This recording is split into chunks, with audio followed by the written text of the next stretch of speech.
First meeting to order and stand for the pledge of allegiance. Pledge allegiance to the flag of the United States of America and to the republic for which it stands, one nation under God, indivisible, with liberty and justice for all. Alright, thank you. We do the roll call, please. Yeah, Counselor Shriver. Here. Counselor Reynolds. Here. Counselor excuse me, Counselor Sandusky. Here. Counselor Torres. He's excused. Counselor Knopfinger. Here. Mayor Burris. Aye. Thank you. All right, we can go over the minutes for July 16th regular session. We have any?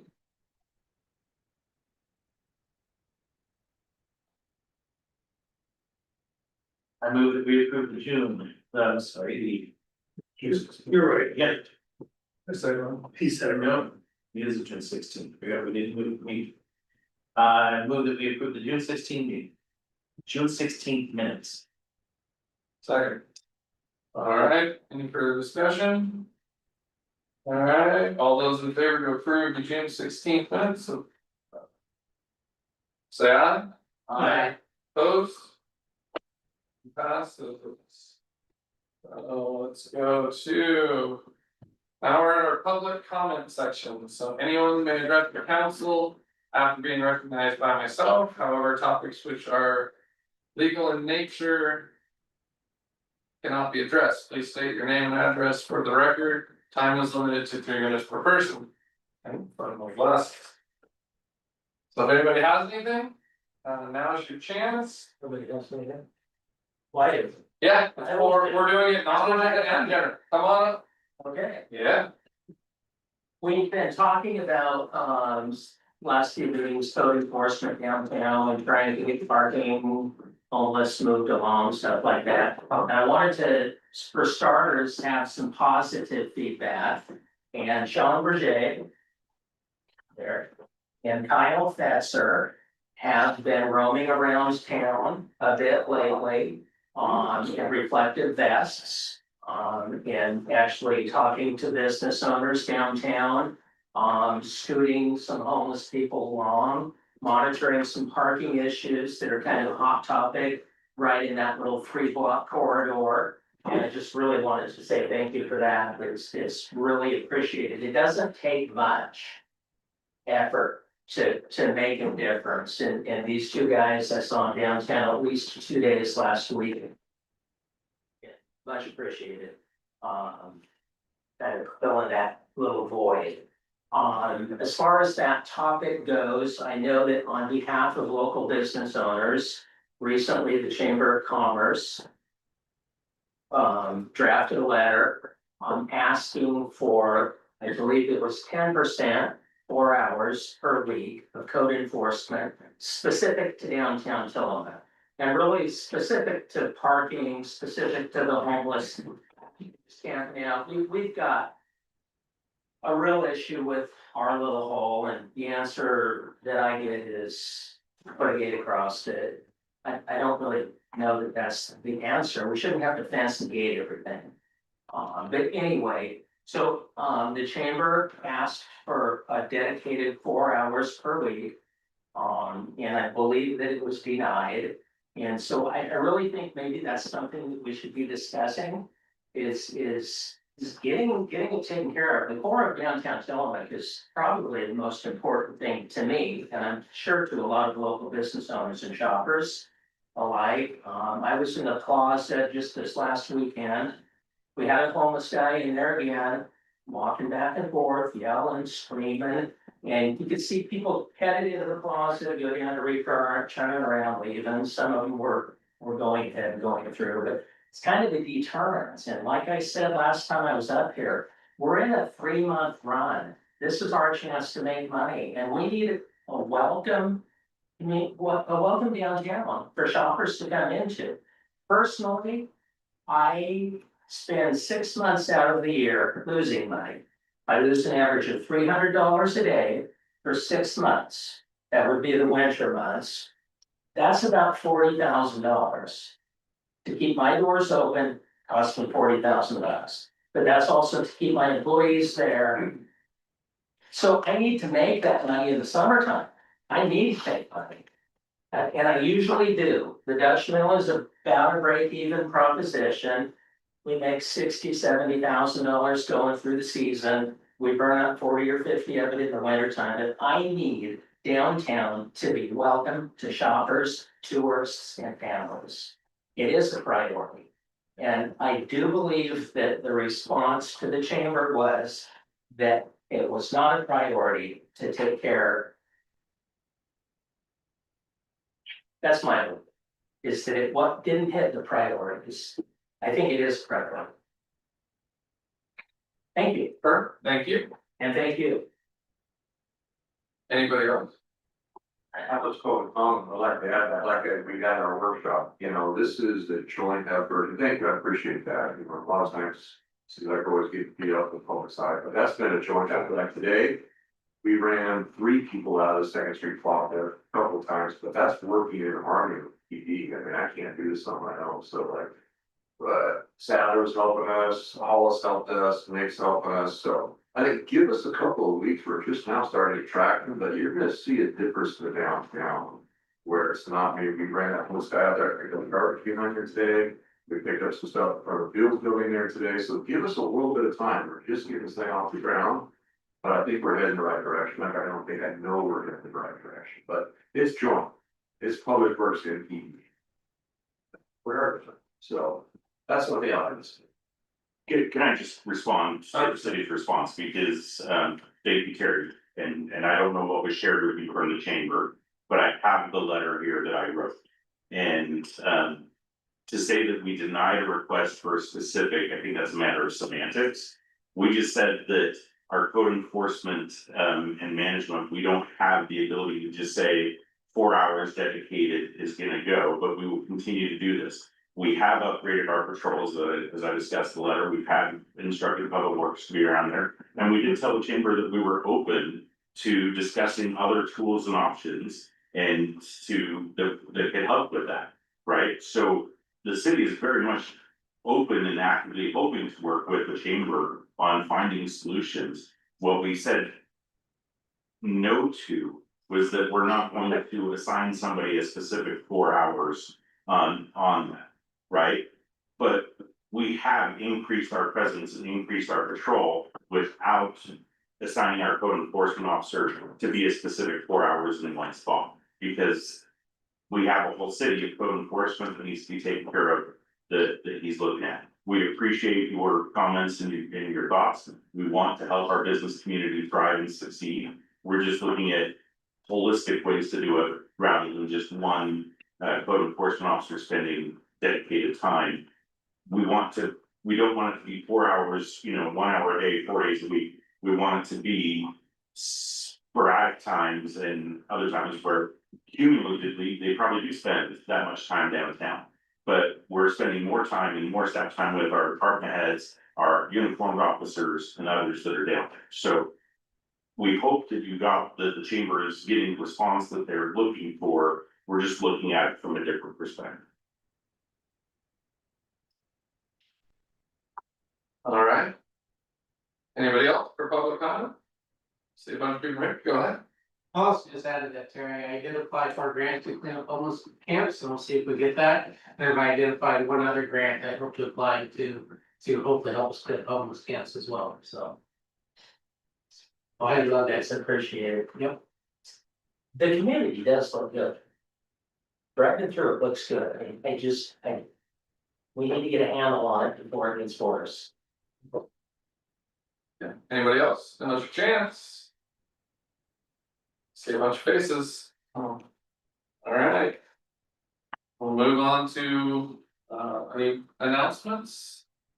I have one announcement, Rebecca Hopkins emailed us today that she is stepping down from Ward 2, so we will have that vacant, so we need to amend the agenda to add that to new business where we can figure out timeline and make that vacant. Can I get that correct? I think so. Okay, Good enough for me. okay, Does it have to be by consent or does it have to absolutely be? Consent to amend the agenda is fine. Okay, yeah. Yes, perfect, yes, alright, there we go. Now that's, we'll add that under new business. Do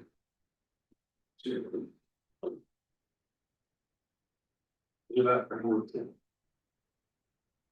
Alright, now we have a request to hold a public hearing for ordinance number 618A related to ordinance number 618.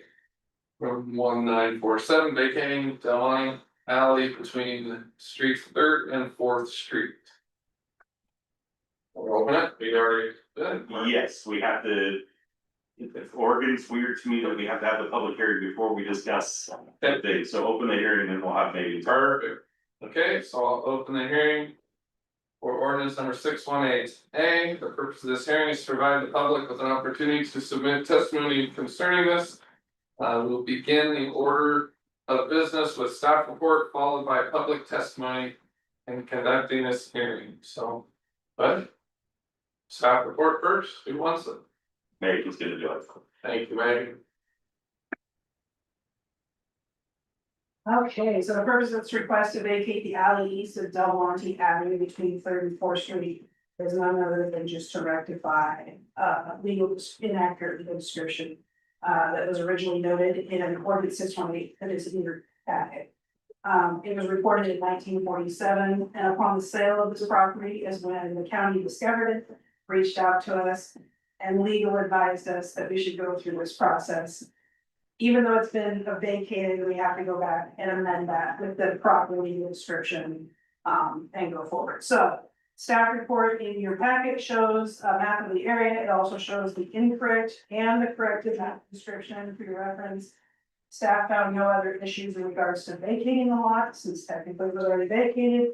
And then we recommend to officially vacate this alley based upon the information, and a draft ordinance labeled as 618A is in your packet for the first reading. If I could just add, just to clarify to Megan's report here. This alley only exists on paper on the recorded plat. It does not exist physically in the built environment. This is literally a line on a piece of paper, and there is a building that goes across it. Nobody can walk down this alley. It does not exist except on the recorder's plat. So this is to correct the error on the recorder's plat to show that there actually is no alley in the built environment. Thank Did I have that? Yes. Yeah, so if you go by TP Freight, you look, there's no alley there. We had a few people call and comment saying, I don't know what alley you're talking about, so thank you for the clarification. Yeah. All right. Anything else from staff? No. All right, now we'll move on to public comment. If you wish to speak, I will recognize you. Any questions directed to me? When you come up to the table, please state your name and address for the record. This is taped. Since we have other items, keep it short and concise. Do we have anyone that wants to speak from the public on this? One last time, anybody want to speak on, do we have anybody on? Okay. Check it. None? Alright, with that, we will close the hearing. So. Now we'll move into new business, which is ordinance 618A. Request to have the first reading. You wanna add anything? Nope. Okay, I move that we approve ordinance 618K, the request to hold the first reading of ordinance. Providing the alley vacation east of Del Monte Avenue between 3rd Street and 4th Street. Rectifying a scrivener's error. First reading by title only. second, alright, moved in second, any discussion? Questions called, all those in favor signify by saying aye. Aye. Opposed? Okay. Motion passes by the council seated. Now we have. Oh, sorry, I forgot, I did that every time, thank you. Ordinance number 618A, an ordinance providing for the alley vacation east of Del Monte Avenue between 3rd and 4th Streets, located within the northeast 1/4 section 30 township 1 south range 9 west WM, Tillamook County, Oregon. Alright, thank you very much. Now we'll move to OLCC liquor license local government recommendation for Center Market number 50. This is just our standard council approval for a liquor license. Chelsea, I believe is this a new license or is this a renewal? It's a new one A new license for a new location. for a new location of Center Market. I'm not familiar with this process, but it told that it has to go before the council, so I didn't prepare anything for you, Mayor, I'm sorry. That's okay. So, it's already been signed off. By staff. Say that this is a new one, they're putting a new building plan. Yeah, it'll be, like a hybrid location where the Toma Pharmacy used to be. Nearly, across the street from their existing one. Yeah. Yeah. And, so did they find a pharmacy? Yeah, quite a lot of it. Has this been? It's been approved by police department, it's been submitted by city planner. So I think it's just waiting on us right now. Yep. Perfect. I move we approve the application for an OLCC liquor license for Center Market number 2. Second. Alright. Moved and seconded to approve, any further discussion? Questions called, all those in favor signify by saying aye. Opposed? Motion passes. Next is an OLCC liquor license for Garcia's. Casino. And this is the same thing, staff's done the review, Okay, everything passes muster on us, it's just looking for approval. So where are you going to show where it was? it doesn't have the police report one on ours though. There shouldn't be a police report on any of them. You mean the staff report? No, not report, smart. It's approved. It's because he was out of town. Okay, That's a visitor plan. Yes, No, so this is a food cart, that's all the restaurant. correct. yes, he said yes. Okay. Anybody wanna make a motion? I move we approve the OLCC liquor license. For Garcia's Cocina. Second. Moved and seconded, any other discussion? The question? Questions called, all those in favor signify by saying aye. Aye. Opposed? Motion passes by the council, seated, now we have our Ward 2 vacancy. So, I'll go through a little bit on this, and you guys have been through this a little bit before, this is my first time here, so we're crossing Ts and dotting Is. So, with the resignation letter from Councilmember Hopkins, officially resigning her seat. The council, the first step is for the council to declare the seat vacant and open. Once you declare it open, staff will prepare advertisements. We advertise this much like we advertise any opening at the city. And we ask for applications to come in. The reason we ask for applications to come in is so that we can vet for qualifications under our town charter. There are certain qualifications that have to be met. You have to be a qualified elector in the state of Oregon. You have to live within the boundaries of Ward 2. So we ask for these applications so we can verify that the applicants are eligible to hold the seat. That's all we're looking to do. It's not a background check. It's not a, we like who you are or anything like that. It's a, we want to make sure that you're qualified. When we do that qualification, we tend to leave that open for 2 to 3 weeks. And then we will gather the applications and bring them to city council for a review of the applications at a future meeting. At that point, we can determine how you want to move forward as far as how many you would like to interview, if any, and where you'd like to go with that. And then once you determine how many you'd like to interview, we will schedule those for a subsequent council meeting where you can interview those people as part of an executive session and then vote on them to fill the seat at that meeting. Does that process sound good to everybody? Pretty much what we've been doing. Yes. Well, it's beyond what we've been doing. We've never held an executive session. No, you don't have to. The executive session is just for interviews, so that people are. Invited all of the applicants and. Yeah. Make the decision that. Well, last time we got. Last time there was only one. Well, even prior to that, we've had 2 or 3. Before we had two. And again, that's your choice. If you don't wanna do an executive session, you wanna give up. The only thing that we're asked is to follow good HR policies. If you are gonna ask questions, we have a set number of questions that you ask, and we have those questions prepared in advance.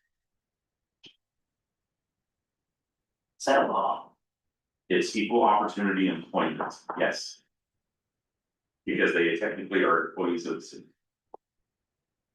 So, That's your federal laws, Brian. I can't change that.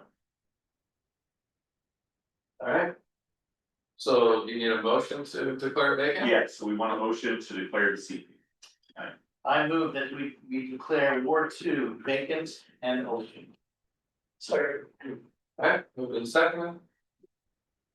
Any other discussion? Probably the question. Questions to all those in favor signify by saying aye. Aye. Opposed? Alright. Motion passes. I do wanna say just a quick thank you to Rebecca. She put a lot of time in. She liked it when she could do it, and so. Yeah. And we'll be It's getting not more as easy good as- things, yeah. Yeah, it's not as easy as a lot of people think, so. Yeah, just a big thing. She was a great voice for her word. Yes.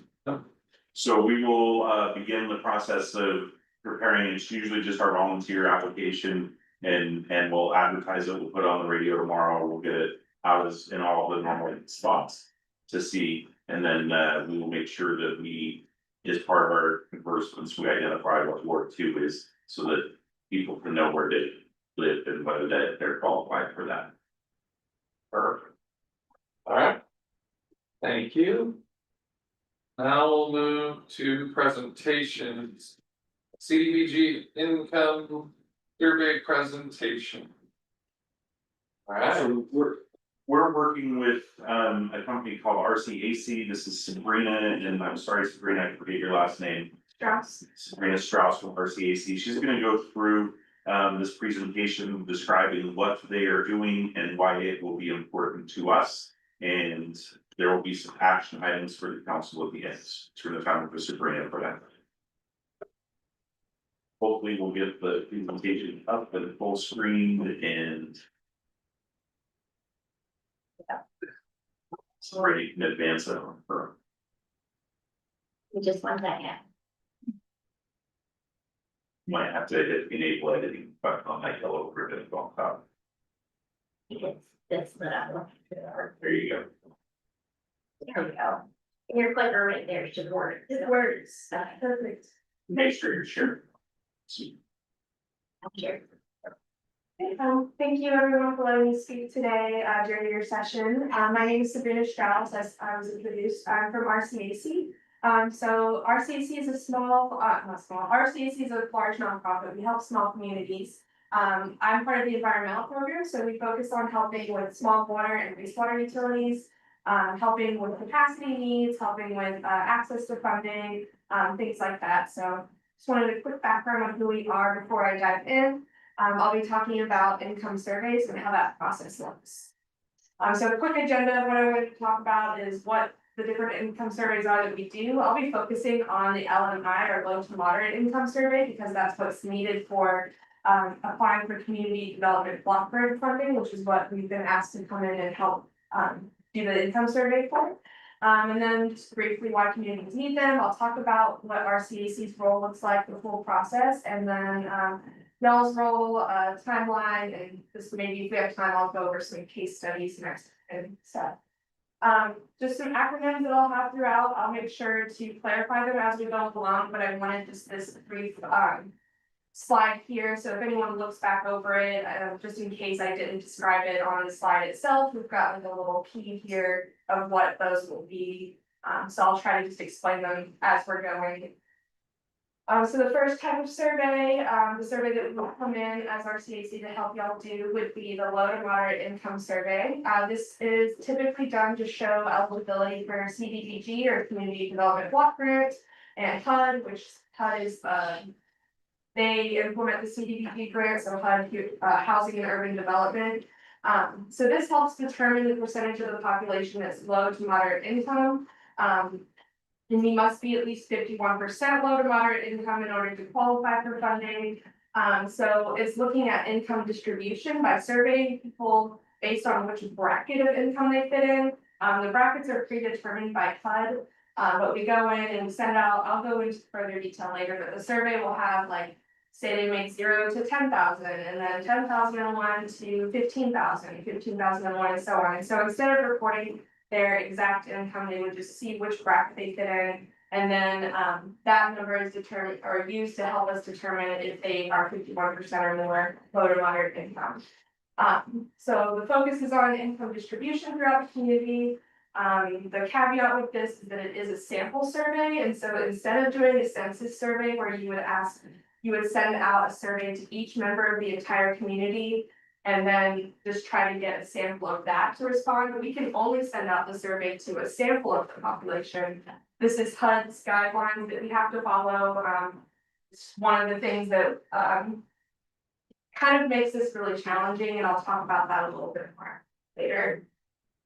And I kind of made a point on the last slide, but like I said, you can only do a sample of the community rather than a census survey of the entire community. So the sample size, so say you have a population of 500, then your sample size would be just 200 of that. And that's how much we would need responses for. So we would send out 217 surveys plus 20%. We're allowed to oversample by 20% to try to get that 217 number. So we'd send out 260 surveys. We would hope to get 217 back.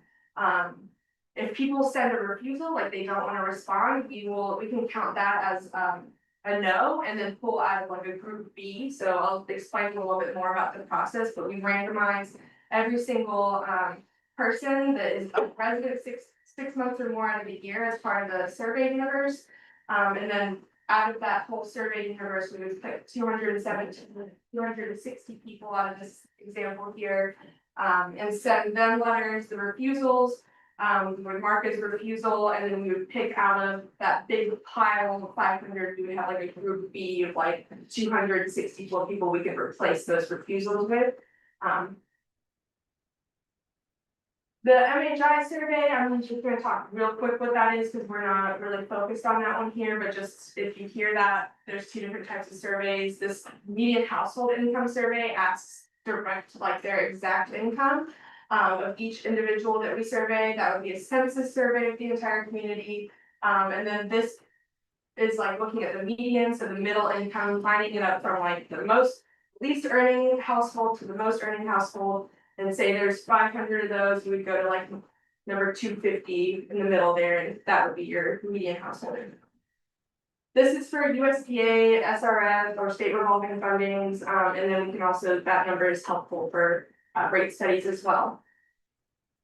The reason that communities often need income surveys is that grant funding requires you to report that metric as part of just the funding application. They want to know if your community is disadvantaged, what the income of your community looks like.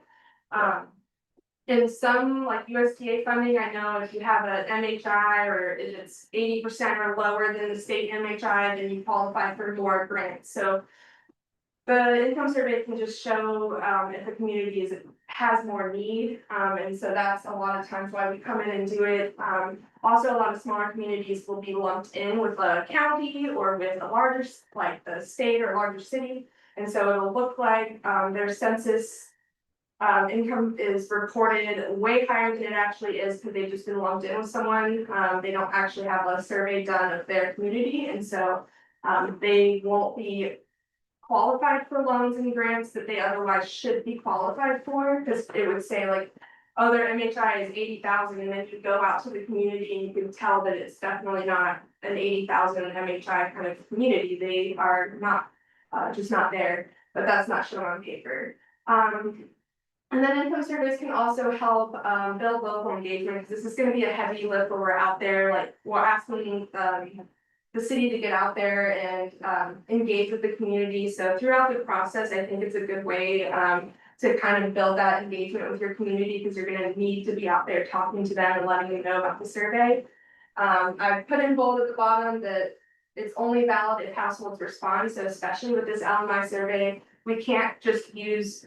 If we only get some responses, we can't use any of them, unless we get all of the required responses. So we've had surveys where I've had one, which was just a shame, but we got like 200 responses. We only needed 20 more, but we just couldn't get those last 20. And so unfortunately, we couldn't use the survey numbers at all, which was a really big, kick for them at first. Luckily, they found another bridge, so.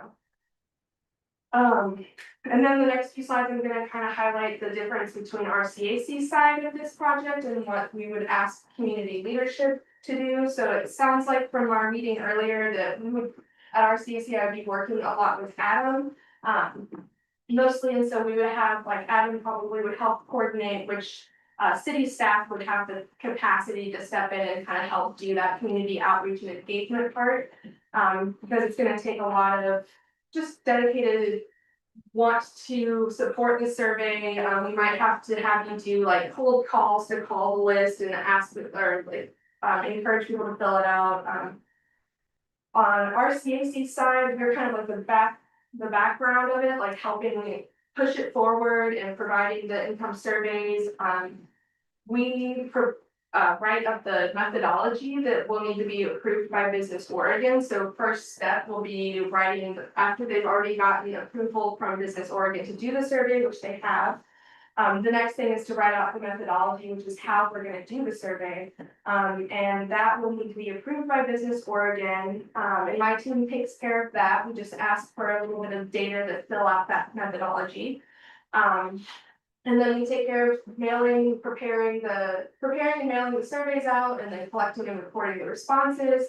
And then as the lead on our CAC side, I would be continuously providing status updates about where we're at with incomes or surveys coming in, as well as encouraging outreach and providing like little ideas like, hey, did you make sure to put in a reminder in your flyer? Did you post on social media about it, or have you been talking to your neighbors? Like, I'll just make sure that that's being done and encouraged.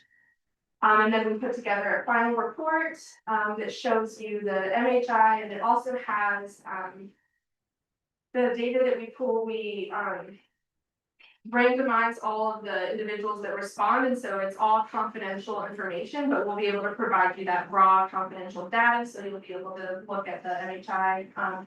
And not MHI, the LMI, low and moderate income, but also the background data that we collected. So like I'm just gonna reiterate, it's a team effort. Our CAC would be that behind the scenes support, but the leadership is the face of the project. So the ones out there just encouraging people to respond. The survey will only succeed if there is a good amount of trust and communication between leadership and the community. It's just really vital for that.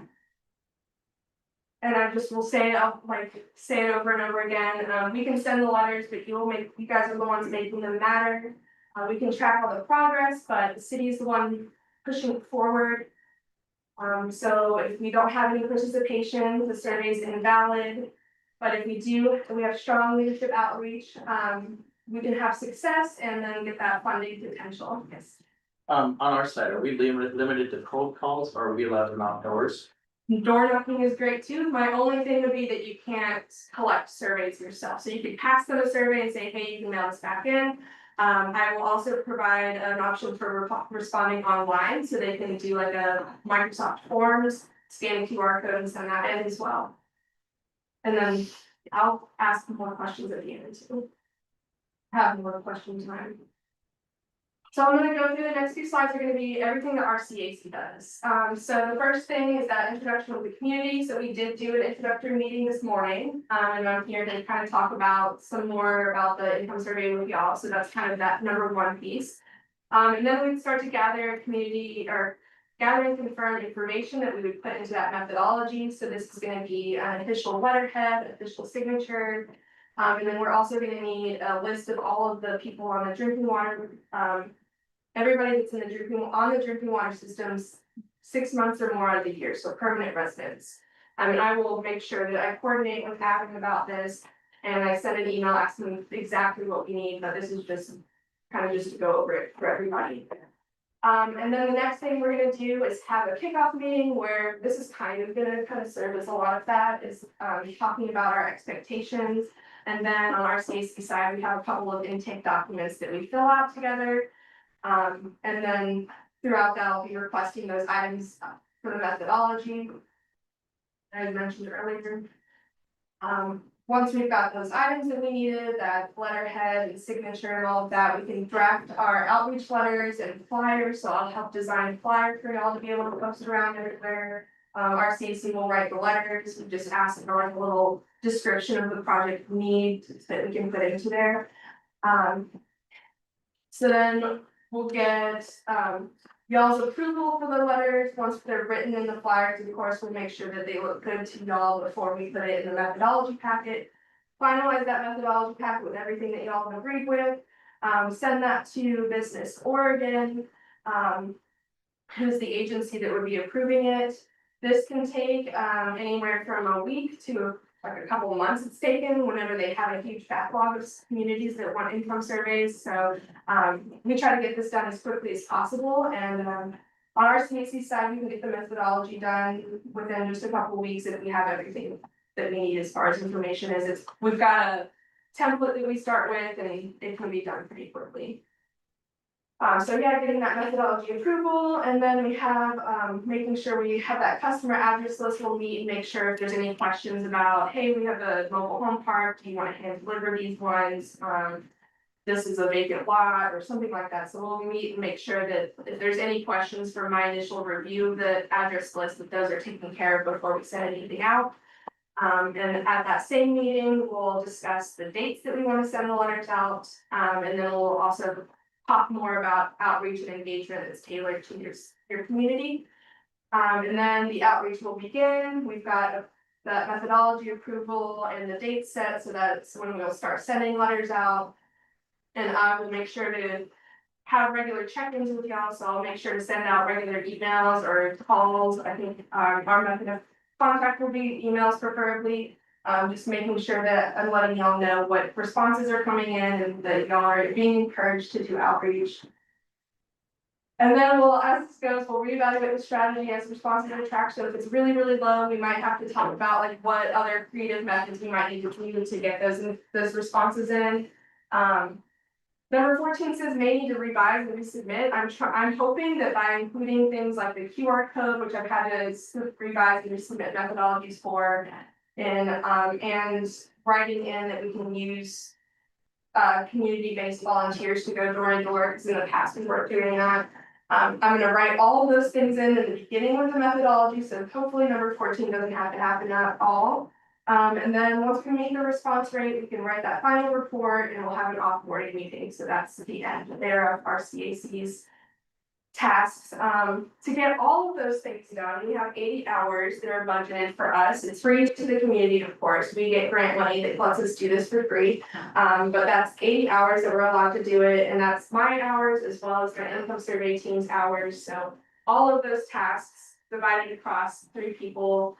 It can be really tight, so that's why we rely heavily on the city staff to really do outreach and engagement to make sure, because we can send the letters, we can track the progress, but we can't be out here except for that one door-to-door survey at the end. Just because the hours can be so limited. So again, we'll just keep saying it again, but the community expectations would just be to be available for regular check-ins. So if I want to update you and get feedback and talk about outreach, just being available for that. And having that strong community outreach component. There's a little orange asterisk here, and we kind of talked about it this morning, but if it seems like y'all would benefit benefit from starting off with just an outreach project where we just start building that outreach component first before initiating the income survey, that's something we could do. But if you have a tight deadline to try to get this income survey done, you might have to start with the income survey. That's something y'all can decide and can work on. Just another graphic I'm really just nailing that home, that it really matters that the community has full buy-in on this, or at least community leadership has full buy-in on this, that you are wanting to do the income survey, because we have had some past where I started an income survey and I've only worked with the public works department, I've only worked with the operator and clerk, and then we've had some council members unfortunately sabotage the survey by telling the community that what we're doing is illegal and that we're trying to sell their information, which is completely untrue. We are really just out here to help. You would be surprised what people will say. So that it's just really important that we get that buy-in at the beginning. So yeah, community outreach is gonna be really important. You can do flyers, phone calls, door to door, website. We can get really creative with it too if you think of something else, or if we think of something together. I will also be providing a frequently asked questions sheet, because there will be questions maybe that people might have, like, is this confidential? There'll be like an answer that you can use for that. Why am I getting a second letter even though I already filled mine out? It's because sometimes we have snail mail, so sometimes they'll send their response back in, but by the time we get that in, we've already sent our second letters out, so that kind of, we make sure to let them know, like, if that's the case, it's just because of the catching up with snail mail. Some other outreach ideas are on here, I guess, putting things on community boards, if you have like little sandwich boards or letter boards, I've seen people do that. But that'll be as we get further in, I can help with more tailored to Tillamook stuff. But this was that slide I was gonna talk about, the frequently asked questions, I'll provide that. Talking about the confidentiality, the dates to expect letters, my contact information in case you wanna just field the question directly to me, I'm totally cool with that, even if they're angry, don't worry about it. I can handle an angry person. And to reassure them if they receive a duplicate survey like I just mentioned. And then the timeline here, so that first introductory letter will go out, that letter will just say that, hey, please expect that RCAC is gonna be doing this income survey, it'll come out on Tillamook letterhead and signature, so that it's familiar. And it'll say like, the first survey letter is gonna be mailed on this date, so please expect it. And then we'll mail out that first survey mailing, and then like 1 week after the introductory letter, so it's pretty close together.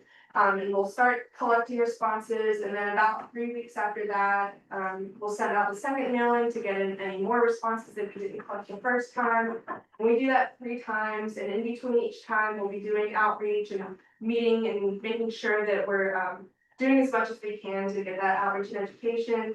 And then if we still don't have our responses after 3 mailings, RCAC will come and do a door-to-door to collect responses. And we'll have someone with the city like come as a familiar face to come door to door, but we'll go and do the collecting of responses. And then I just have like samples of what the letter looks like. It just explains the introductory letter, and I'm sorry, you probably can't read that at all. But it explains who the survey is for, why it's being conducted. It explains that it's confidential. We can also translate them into Spanish for if you have a population of Spanish speakers, we can get that translated. And then the survey cover letter is the cover letter that goes with each income survey, so it re-explains the confidentiality and the need for the survey, and then it encourages them to send back the survey at a certain date. This survey form is what it will look like. I know that's really small too, but it's gonna have their address already populated in there when it gets to them. And then it'll ask if they have more than one family member, so if there's more than one family, so sometimes there's more than one family living in a household, if that's the case. They'll have to do a survey for each family that's in the household, and we'll send them additional surveys. And then they'll indicate the size of their family and then which household bracket that they fall into. And those brackets, like I said, are determined by HUD in advance. And then this is just like an example of what a flyer could look like that I'll help y'all design. So we'll get some flyers designed that include the need for the survey, and then a contact person from the city, and then my contact information as well. And then that frequently asked questions page, and I'll send y'all the actual documents of these. I just wanted them to be in the presentation, so if anyone wants to look back at that presentation later on, it has everything I talked about.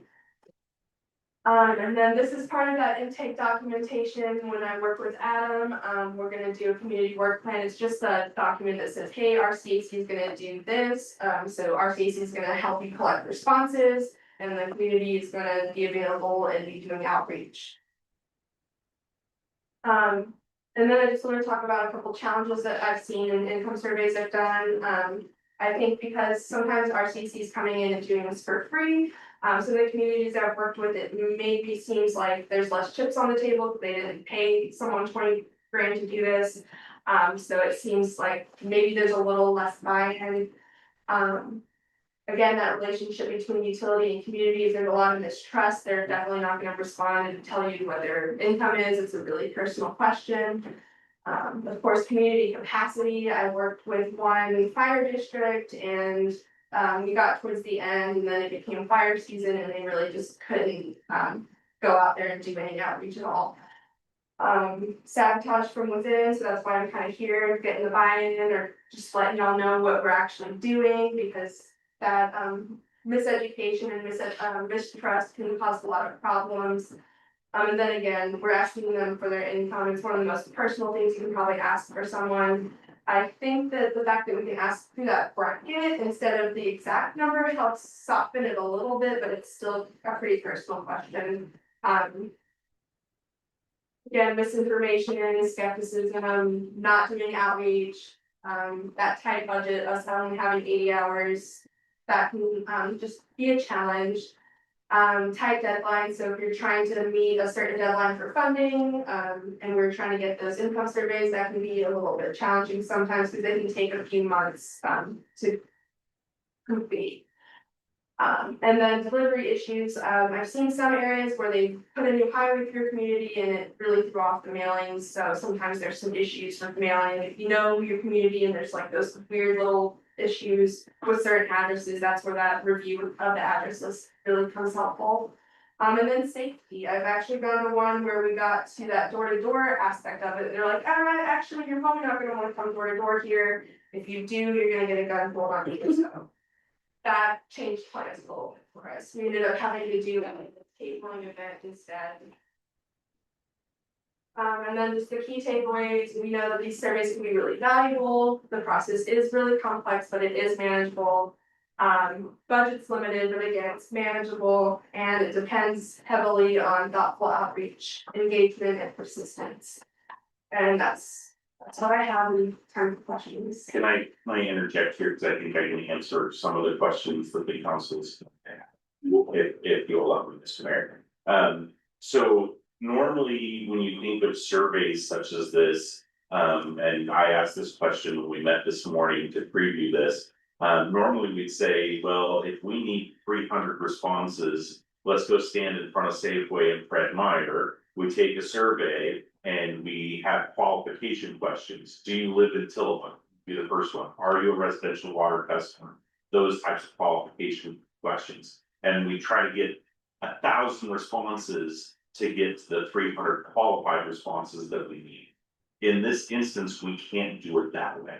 So the way this is set up is RCAC will take our list of water users that we previously identified as those that are 6 months permanent residents, right? Anybody that lives here 6 months in a day is gonna be on our list. That equates to about 1,700 households. When we take that 1,700 households, they will randomize the list and remove personally identifiers so that only about 320 of those 1,700 are going to get the survey to begin with. And we need 95% of those 320 to respond. Okay, so the challenge for this group and city staff is going to be able to say, we need to have the survey done. We're gonna tell everybody, we're gonna put a notice in the water bill. You may get a survey. If you do, this is where it's going to come from. It is very important that you respond, okay? So in a way, we will know who gets the survey because we'll have the list and that's where we can follow up and do the door to door and stuff like that. But it's not that the survey is gonna go all out of town or all over town and we're hoping for 300 responses. It's only gonna go to the 320 people that are randomly selected. Do I have that right, Sabrina? You do, and I've tried to talk to them about this before, but it's HUD's guideline. And this, again, the federal guidelines. So what happens is when they identify those 300 people, the survey is gonna come in with RCAC envelope and letterhead. Once you open it, it'll have a Tillamook logo and our letter saying we invite you to take this survey. But when you're going through your mail and you see something from RCAC and you have no clue what that is, your initial response is gonna be, this is junk mail. And we can't put our logo on the outside to legitimize it or do anything like that. So this is the challenge that we have, is that we have to let the entire community know that you may get a letter, and if you're one of the lucky ones to get a letter, it is very important for you to keep an eye out for it and respond to it. I see the frustration in Councilmember Reynolds' eyes. Why can't we use our logo in connection with theirs on the letterhead, We, on the outside of the envelope? That's what Dessa said this morning, and so I can go and ask Business Oregon and HUD more about that, cause I wasn't exactly sure, it sounded like that. So that it doesn't seem like that y'all are collecting the income amount, because they don't want, I guess. it's a bias thing is what they told me Yeah. this morning, is that we don't want it to seem as Tillamook City is influencing the answers in any way to make this a statistically valid survey. Can it say like, something else, say RCA on behalf of Tillamook City? The envelope, I think has to just, I can come back to you and ask if there's any. Yes, I've I'm just trying to look at- never done that. I think you see where I'm going, I'm Yeah. trying to avoid the junk mail toss. And that's exactly what I was trying to get at this morning when I asked the exact same question, so, but you understand the challenge here is. That's huge. Is letting everybody know that we're doing a survey, not everybody's gonna get a survey. Certain selected people are going to get the survey, and we can't tie, once you get that survey, it's totally anonymous, right? The only thing that's identifying you is the address on the envelope to mail it to you. Right. Once you pick the QR code, once you fill out the survey, there's nothing that'll tie it to you so that we know that Sean Lewis living at 1234 Everett Avenue, makes X amount of money, right? And we're not gonna be able to tie it back to individual people like that. That's the privacy concern that I think you were asking about before, Councilmember Sandusky. It's the idea that once the survey's in, it's totally anonymous and we don't wanna bias it. We don't care how much you make, right? All this does is provide baseline data for the city to be able to go out and then apply for grants. If the data comes back that it meets some eligibility and qualification. But we don't know what those eligibility qualifications are because they're different for every grant. So answering one way isn't gonna help us one way or the other. We just need the true answer. So the households that are being used to the 1700-ish, is that just within city limits? Or Yes. is that all of? It's residential water within city limits. So our business community isn't gonna get the survey, our other things. Now, they actually provide 2 pools of 300 people. And the idea being, and again, Sabrina, I'm gonna ask for clarification on this. If we get our pool of 300 and say one of those comes up as an invalid address. Or a commercial address, or something that the data doesn't quite match. Then they can take from the second pool of 300 and replace those on a case by case basis. So that we can get our statistically valid. But we still have to have 95% of the 320 that are gonna send out, which is a huge task. What's your success rate on that in a town that size, seriously, with good help and buy-in? With the LMIs, honestly, it's been really challenging. I've had more success with the MHIs because we can survey everybody. I'm hoping to bring that success rate a lot higher, seeing like 2 of them go well and 4 of them not go well. But I think a lot of that had to do with that one community had the councilwoman posting about how it's illegal and bad and all that, so that was satisfying. The other one we couldn't do a door to door on, so I think a lot of it had to do with just that lack of buy-in in the beginning, and so that's why we're here trying to really nourish that and that piece. off the ground so that it can be successful. Did you do the door to door first, or did you mail them and then do the door to door We like a mail- week later?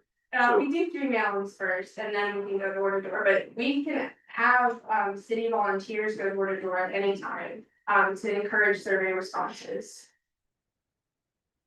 And I've heard that that's a really, like, from other communities that have had success with LMIs through other consultants, like that door to door from a local member has been like how they got all the responses. Do we have a potential timeframe? To Um, start and I hope we'll finish. If we get the method, like say the methodology from Business Oregon came in like tomorrow, that would give us, I think. I think it usually takes about 6 months or so, just with the mailings coming back in, the 3 weeks apart, planning a door to door, getting. Yeah, start all to of that. finish, right. Yeah, that start. But it can take longer if there's. Just an idea, but since it's beginning of school year is coming up, and the school district has access to most of the households within, we might be able to get like an announcement put on their app. I think that's an excellent idea. That we show out and say, if you're within city limits, you might receive this will benefit the city, which benefits the school district. Yeah. Et cetera. Yeah. Yeah, That's- anything that we can do to get the word out there, so Facebook, PUD, our utility bills that we send out. Anything that we can do to say if you're within So we so, have a number of reader boards in town, I think those are people we can try and get them on board as partners. yeah. So, and that's where the city council and the staff come in, we have to do that legwork to get stuff out. They can, RCAC cannot do that, so we need the buy-in from the 6, 7 of you. To say, yes, we will help and put in time and effort to get this done, because this does mean money for our community. Wow. Alright, anybody have any questions for Sabrina? Thank you. Thank you very much. Thank you for your Yeah, time. good to meet you. Good to meet you. Alright. Anybody else have any questions for staff on that? Yeah, just a comment. My remark earlier. What kind of income, I misunderstood what was going on. But listening to this, I understand what's going on. In the old days. About 20 years ago, I could just tell you if your community was low and moderate income. Yes, Without any surveys or anything. And that's where my brain was, so. yeah. This is us telling HUD, this is what we are, because even today, they will still tell us what we are, but a lot of times. They're not correct. And so this is a more formal way to make sure that we're getting the right data to HUD. And right now they're telling us we don't qualify. Yeah, exactly. Well, that's gotta be wrong. We'll find out. Yeah. Find out. It appears wrong. But you have free reduced lunch at every school in the district. Yeah, Free, what should say, free lunch. And Every we've school. been low. yeah. And breakfast. Yeah, please. Bill? Alright. Moving on, do we have any correspondence or staff communication? I do. Yes? Brad York, who is a member of the Tillamook Beekeepers Association, has invited the mayor, council, and any interested staff to visit the Apiary and Garden Learning Center that is here in Tillamook. And we want to determine if there's an interest on individual basis or as a group basis, if the council wants to take a group field trip to the apiary or to do something, it's a free invitation, so just need to know what, if any, interest there is in doing this, so I can respond to Mr. York. He talked to me about it the other day, and it's knee suits, everything, you know. Yeah, they, Get suited up and go in and. Yeah, so. Show you how the hives works. City council in about 3 hours. and we would probably do this on an off day, we wouldn't do this on a council night or anything, we would say a Saturday or a Friday or something, but people could get together to do this. But is there interest? I'm seeing one no. That's a visceral response for Councilmember Schreiber. I think it would be neat, but like talking with my family about trying to find a date to do it, because during the summer, if everything going on, that's our issue, is. So how about this? It has to. Yeah, How about this, how about I work with Mr. York, we come up with a day, because I find that it's easier to set a day. Mhm. And then invite everybody to come to that day, and then whoever comes, great, if nobody comes, great. But we want to support this and show interest, and we'll set it up for some time after Labor Day. I'll do anything individual too. Yeah, and make that opportunity available. Other For you, individuals, his family. Kid suits all, so. yeah, Yeah, it's suit up. I mean, that's like, Oh, yeah. That's protected from 7 so. yeah, I've been some, sorry. From being stuck. my son would hate it, my wife and I was. So. Alright. I'll be at home with their son. I think that's some good. Oh, and it's, Alright, I think this is the part where we want to put the tour report, correct? No, we already did the tour report. We didn't do a tour. We probably didn't do it because we, yeah, just skip over, but we didn't need to skip over it. Oh, okay. It was the discussion items that we were. Gotcha. I thought we were doing that. No, Not bad. Well, Well, the only update, we're still going through the bylaws and contract to get everything updated. There wasn't a whole lot to it, it's just, I don't know, it's like 150 pages, you know? Yeah. So it's a lot of issue, but I think we'll set up, so I think we also, the biggest thing, was we have Sarah Brown, who's the new assistant administrator. So she started at our last meeting. Seemed to be more computer savvy, as she said it, so did Andrew, so it'll probably help, but we're pretty good, we're still looking to try and do some sidewalk work with some of our funds. First Street and Second Street, it's just a matter of trying to find someone that will get it done for the money, right, so it's kind of where we're at. along with that, you may notice on Torres and some of our old packets. There was some application forms that included some personally identifiable information, we're good for removing those systematically. And redacting, we'll get them back up once they're or once that information has been removed, but we wanna be cognizant of people's data. And making sure we're not putting anything out to the world that shouldn't. So you, alright. You're next. Okay, you ready for my laundry list of things, the speed read as we like to call it? Movie in the Park, Moana 2 was screened on Friday, July 25th, that is this upcoming Friday at sundown. Sometime between 8:30 and 9 at Goodspeed Park, fun event. Did you get things worked out with the high school group? No? Don't think so. Okay, then we don't have to talk anything more than that. Gave them all the information. Yep. Not sure where. Sure. We will, as you know, our police officers voted to change their union from the Teamsters to the Fraternal Order of Police. We had to wait till July 1 for that to take effect. That has taken effect, and we're beginning active negotiations on a new police contract this week with the new person. I'm gonna skip around on my list here.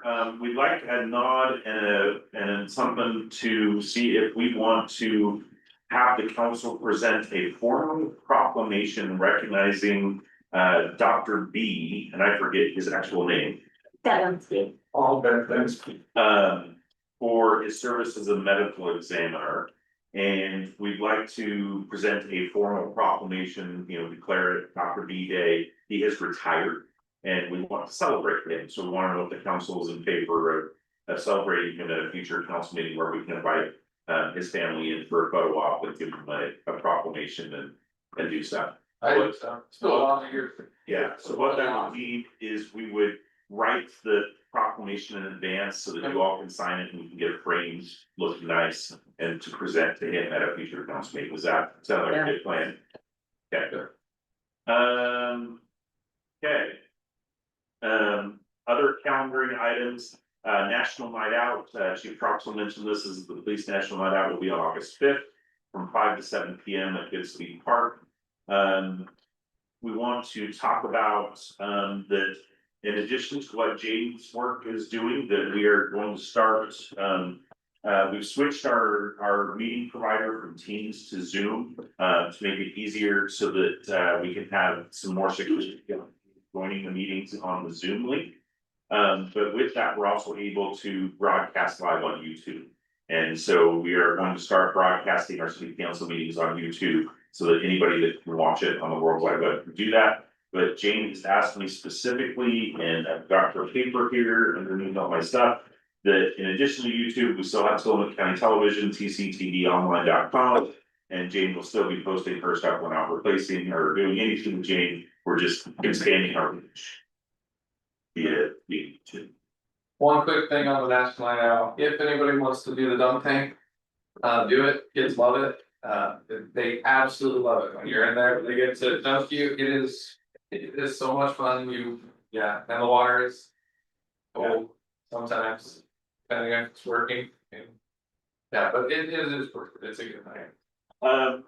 This is something that's unique and interesting, and I'm probably a little bit ahead of the curve here, but we've been working with the county on the moderate income revolving loan program. This is a program that was instituted by the Oregon State Legislature in 2024 and is being rolled out, and Tillamook is being used as a test case. We have a nonprofit that's interested in putting a lot of doors in Tillamook County, and we have a project identified specifically for Tillamook City or within our urban growth boundary. We're working on what the framework of this would look like. It's a pass-through thing. It doesn't cost us any money. The legislature would give money to the city would give money on this revolving loan to the developer of the county. Working with what the framework is, but be prepared for a future work session and an ordinance on this. Because I think that this is a great program, and we'll go through all the details of how it works and what our participation is. But the end result should be, and we're having a conversation with legal tomorrow, that this is. I don't wanna say risk-free, but we're building into it that the risk, any risk that the city would have would be taken care of as part of the program. So that it becomes risk-free, so that the city can provide these pass-through funds on a grant basis. So I think it's a good thing to help bring more housing to our community. Talk about that. We talk about some trainings and stuff. There's a small cities meeting. You all should be invited. We're hosting the LOC on August 1st. As for a half-day training, I believe. We want everybody to attend. This is an addition to the other ones we've talked about. The night before that, on July 31st, Patty Mulvihill, who is the lead executive director, is holding a homelessness training in Seaside. That we've been invited to, that I would probably be attending.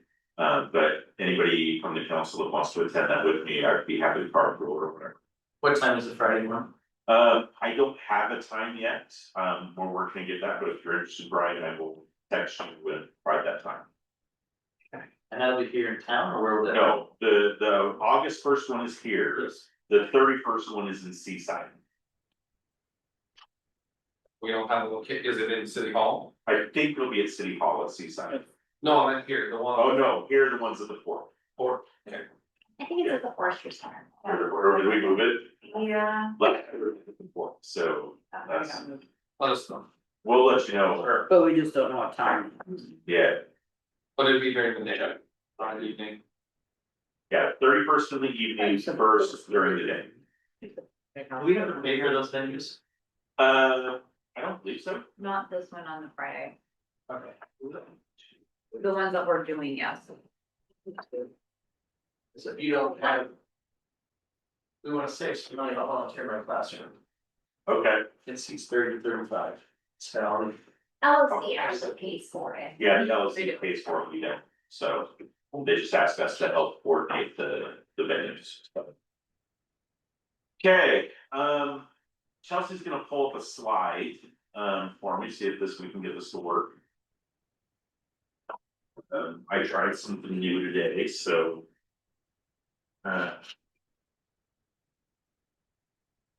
All right, we wanna talk water rates a little bit.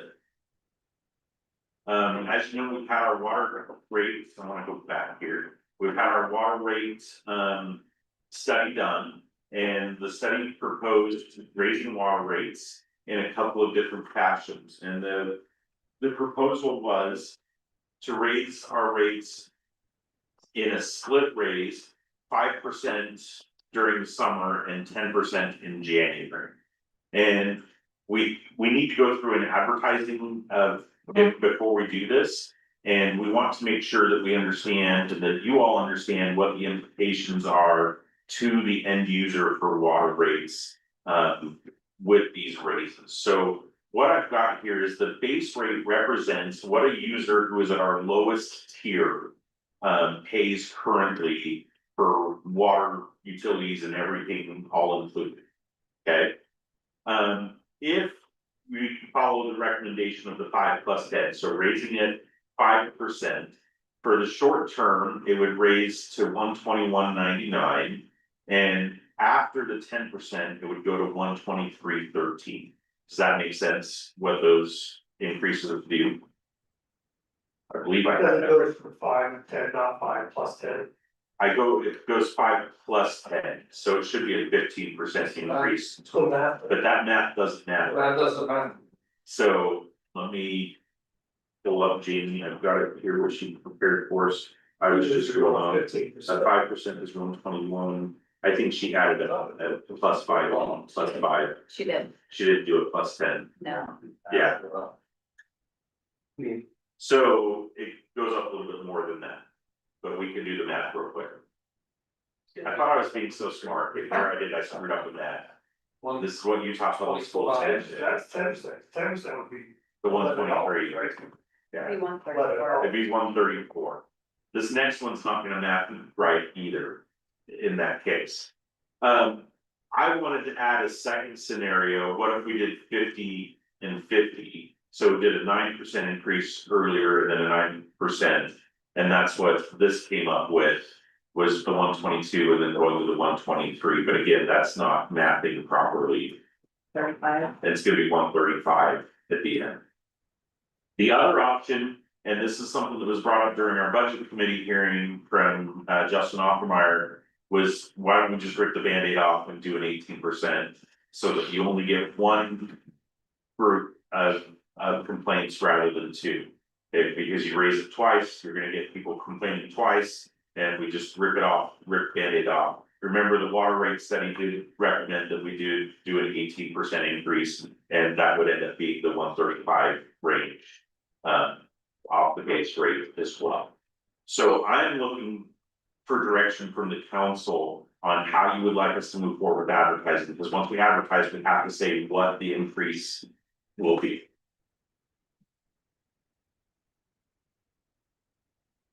I thought the 15% was what we talked about doing instead of 18. We did, Right? we did, So. but the so that- funding talks about an 18% every year. In the study, so that's where the 18 comes from. You guys talked about doing it 15% because you didn't want to go all the way to the 8. And that's where I'm trying to, this is all done before my time, so I want to make sure that I'm getting exactly what you want. Well, the base rate is. The base rate. The base rate is what it is today. So maybe my math isn't right, but if we do 15% over, doesn't that work out to be? So you don't, no, because, and this is where it's a little bit different, because I'm sorry. This is the total for water plus sewer plus water leak protection. So the total cost for your utility bill is 110.52. The water rate is only the water portion that's getting raised, which is why the math, because it's not 5% of 110, it's 5% of 1504 for the flat fees. Does that make sense? What is our base water rate? Our base water rate, if you are in tier 1, you get the first 2,000 gallons free under that, so the water meter maintenance fee is $15. I think I have this right. And then it goes up based on consumption method. What's the average consumption by household? Most households fit within our 3 tiers. So we have 3 tiers that we don't charge for until you get to the 4th tier, the base rate. And that's the fixed rate. Which is steal of a deal. Yes, Because if you could look at Manzanita, Rockaway, if you go up north to Seaside, it's all $40 or more for the base rate. yeah.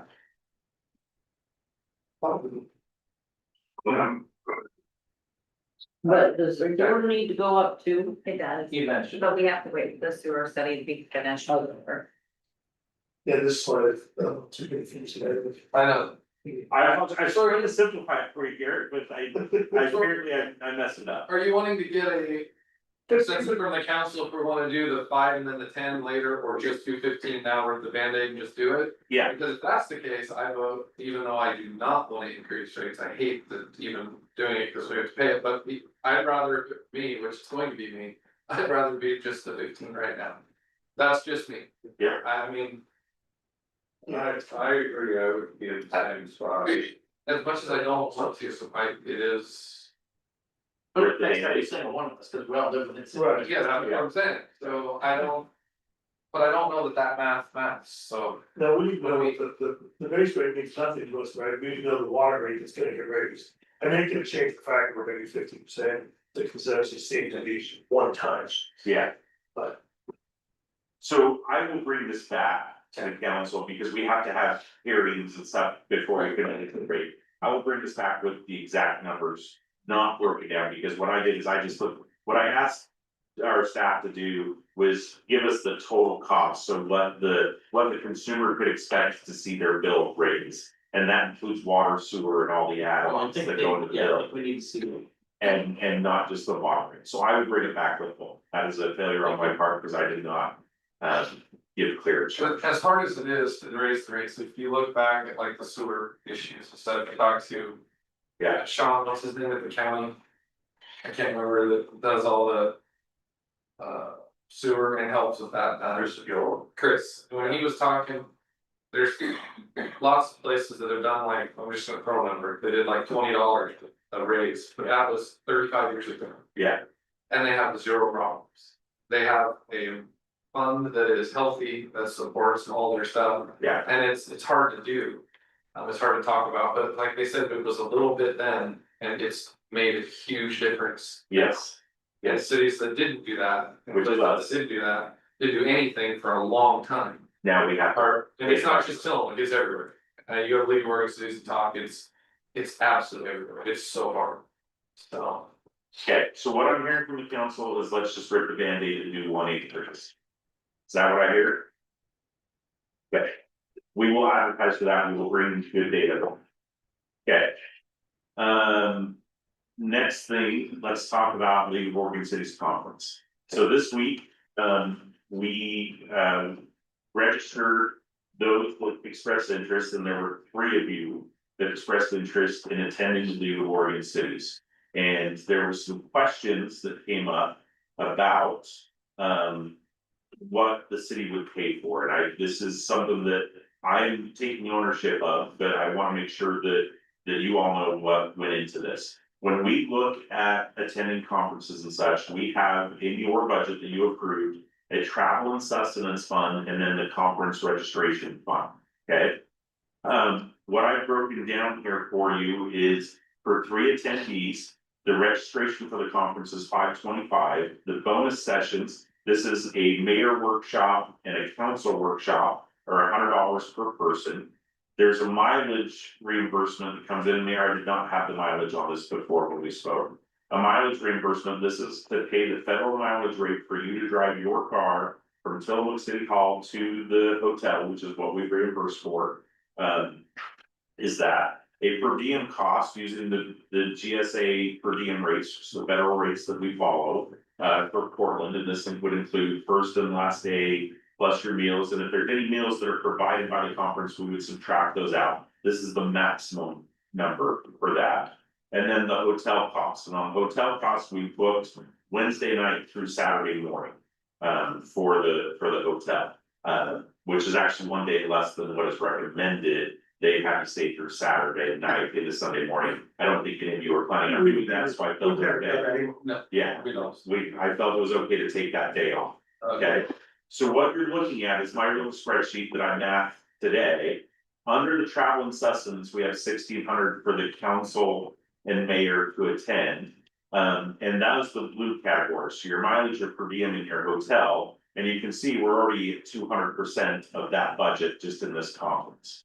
For the conference, proper, we have the registration and the bonus sessions, we've spent $1,875, which is 55% of that budget. This is a long-winded way to say that if within the council budget, I don't care whether one individual line item goes over or not, it's the total that we're looking at. There was a question about extra tours. There are tours such as to the zoo or other things that are networking opportunities, learning opportunities that cost an extra amount of money on top of the registration. We did not ask you about those because we did not plan on paying for those, because I, as city manager and your budget officer, do not feel comfortable overspending your council budget without tacit approval from you. The mayor came back and said, he wants to go to a couple of these tours that cost $50 a piece. I said, I can't do those for you. If you want to pay for them yourself, you may. However, it's the council's budget. If you guys, and I know the mayor's talked to several of you, if you feel like paying for these additional tour type things are important and that's what you want to do, we can do that. Just know that based on the baseline of what we've spent, we are already $100 over what you have budgeted for the entire year for conferences. And we still have other trainings and stuff that we have to pay for a portion out of this budget. So that being said, do you want the city to pay for extra tours? Is it a one thing? Is it how many you want? Is it a dollar limit? What do you want me to do? And if you want me to exceed your budget, I need the council to say, Sean, we want you to exceed our budget on these items. That way I'm washing my hands, it's your decision, not mine. Well, I've never, when we've gone, I don't know if anybody ever doing more than two. Yeah, you just want a day. Yeah, because it depends on when you get there, how the classes are working too, because sometimes, well, yeah, if you do a sign up now, you can get to go on the tours. And sometimes you don't go on the tour because they have this really awesome speaker that's gonna be talking on this really amazing thing that fits with you, and so you don't do the tour, and then it falls down on the backup list. Yeah. People that didn't sign up early, they get to go, so I've never done more than two, that's the most I would, and so. And right now, those tours are $50 a piece for the ones that you've mentioned. I think it's important to note that the per diem will go down because they supply breakfast and lunch Wednesday, Thursday and Friday. Okay. I don't I know. never had it. I didn't go that far into the agenda. I was just thinking about it, and they have every year, so that should save you more than $50 a day for a counselor. What blows my mind is, what if 5 counselors wanted to go, how do we get the budget so far out of whack? That we can't afford to send the counselors to their 1 yearly training thing when they go. And we've never had an issue before. Is it because we've only done 2 in the past, or 3? Historically, you guys have never, really have never gone over it. This year we had to cut costs everywhere. But we had to lay 2 people off, so our whole budget was crunched on everything, but Did we short, or did we lessen it, or did we? we took from everywhere, but let me look really quick. I have That was what I could, or what I asked you. my presentation here, so I have all the stuff. If we had to- Historically, we've only used $2,300 every single year there, so you guys have. There's a bad thing on. Possibly, probably, Yeah, they must have raised their rates considerably too. Yeah, this is their 100th, so they're blowing out for this one, which is probably part of the reason. So, does this include signing them up for that special dinner? That, The awards dinner, we don't the ever awards do dinner? I did not sign anybody up for the awards. We don't. Okay, because we've really never gotten those, I think we went one time, and When we were getting some. Yeah. it's. So again, if it costs extra, other than the workshop did. If it costs extra, I did not sign you up for it. The 3 that asked to go are registered, you have a hotel room, and you're scheduled for that booked in. If you want something extra, I just need you to tell it. I'll tell you, I'm not going this year, so I opted that, usually I go, Yeah, because it's really valuable. And I agree. it was at one of these tours that we got hooked up with a company that helped us hire you. yes, So it was beneficial. I'm all in on the tours, don't get me wrong, I'm not telling you, I'm just trying to be a good budget officer and not overspend in areas that I'm not allowed to overspend in.